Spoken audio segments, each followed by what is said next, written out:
கூப்பிடுறத கேட்டாராம். இப்ப நான் ஒரு ஒரு ஒரு உதாரணம் சொன்னேன்ல உங்களுக்கு.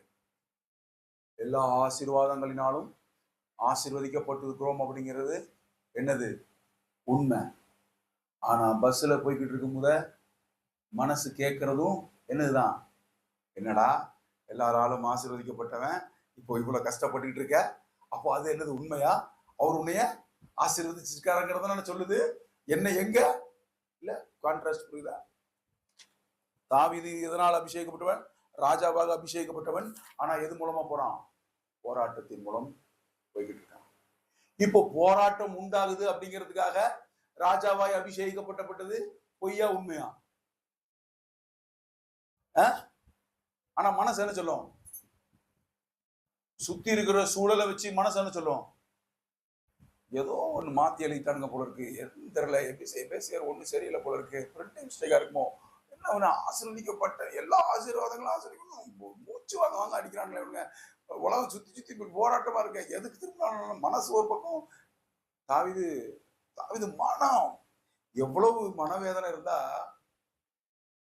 பைத்தியம் மாதிரி நடிக்க வேண்டியது வந்திருக்கும் பாருங்க. பைத்தியம் மாதிரி நடிச்சது இல்லாம தாடியில நுர தப்பி அப்படி விடுறாராம், சட்டெல்லாம் அடே. அதுக்கப்புறம் படிச்சீங்கன்னா பைத்தியக்காரங்களோட உட்காந்துருக்காரு.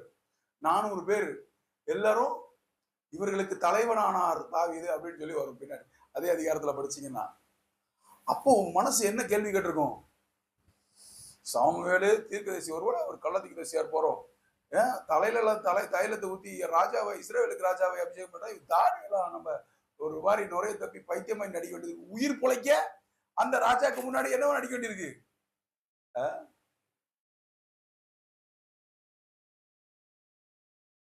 இந்த டைம்ல அடுத்த அதிகாரம் பாருங்களேன், 21:17 படிங்க. Samuel 1 Samuel 21:17.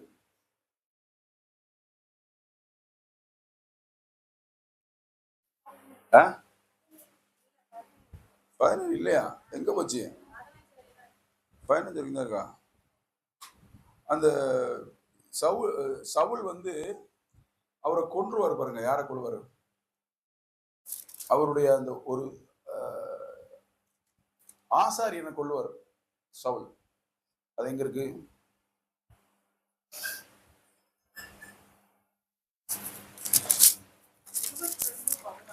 ஆ 22 கரெக்ட். 22:17 படிங்க.